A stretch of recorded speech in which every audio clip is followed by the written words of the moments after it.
Hey everyone, this is Brody Werner. I am the Director of Basketball Recruiting and Video Operations here in Kansas City for Coach Menzies. And today I want to do a presentation on something that, with our new team, we're still working on to get better at. So I don't have video of us doing it, but I do have this video of one of the better guys that I think in the NBA that does this. And what I'm talking about is being able to get over and fight over a ball screen. So that is something that you need to determine as a coach if that is something that you want to have in your game plan, is to have, in most instances, and in this particular instance, have your guard fighting over a ball screen on the perimeter from a big. So, as I'm sure has been discussed before, and I'm sure you guys know, there are a lot of different screens that happen, different types, and in the NBA, the most prevalent is some form of high or side ball screen. High being towards the top of the key in this area, side getting down closer to the side of the court on either side. And one way to guard that is having the defender on the ball go over the ball screen. So we'll get a little bit closer here in this first clip. So we're going to be looking in all these clips at, his name is Aaron Nesmith. He plays for the Indiana Pacers, and it'll be him fighting over ball screens. The main reason that you would want to have your guard defender, which is this guy right here, to fight over the ball screen is because you want to keep that matchup. So in this particular series, or the following series that we'll see some clips of, they wanted to keep Aaron Nesmith matched up with either Jalen Williams or Shai Gilgeous-Alexander, both of which were all NBA players, some of the best players in the world. And then in the other series that we'll see some clips of, they wanted to keep Aaron Nesmith matched up on Jalen Brunson, again, one of the better guards in the world. In my opinion, and I'm assuming this is their thinking as well, they wanted a bigger physical guard on these.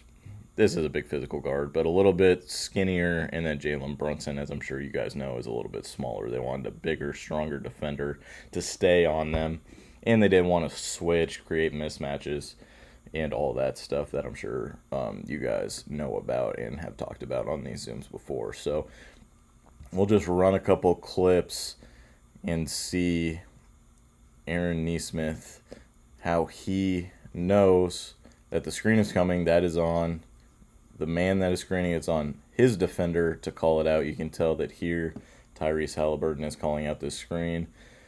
Nesmith then switches his hips. You can see he's guarding there. He hears this call, ball screen, ball screen. He gets up into the outside hip, which here would be the left hip of Shai, which is opposite of where the screen is coming. Screen comes, he's in that hip, and he fights over the top.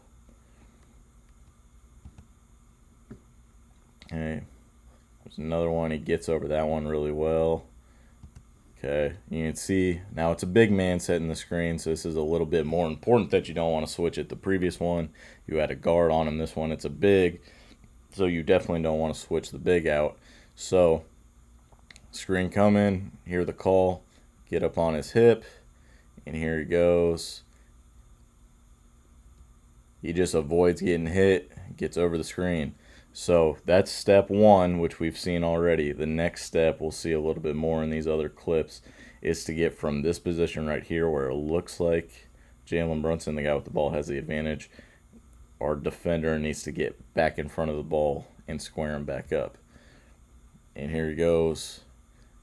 Gets back in front, but the ball was passed. All right, there you go. He gets hit. He's on that outside hip. And where he needs to go, as the ball handler has an advantage going downhill, is the defender needs to pick a spot in front of the ball to beat that man to. And there he does right there. He picked a spot, he beat him to it, and cut him off. Same thing, screen call, get on that outside hip. All right, now he needs to pick a spot in front of the ball, which is probably just inside the top of the three-point line here. That's what he tried to do. He ends up cutting him off deeper, but he still cut him off, made him pick up his dribble. And we'll just run a few more. You can see the technique. This one he gets hit a little bit more, but even if you get screened, you got to fight through if that's the game plan. So he fights through, picks that spot in front, and stays in front. Gets hit a little bit, picks that spot in front, stays in front. There's separation, but even if there's separation, he's going to shoot it. Still contest the shot. All right, we got 2 more clips that we're going to see here. All right, one more. Fight over the top. There might as well not even been a screen there because he got in that side hip and almost looks like he literally jumps in front of it. Okay, so that's just some clips showing fighting over a ball screen. Something that in our game plan we do a lot here in Kansas City, and just wanted to show you some examples of one of the better guys in the world at fighting over ball screens.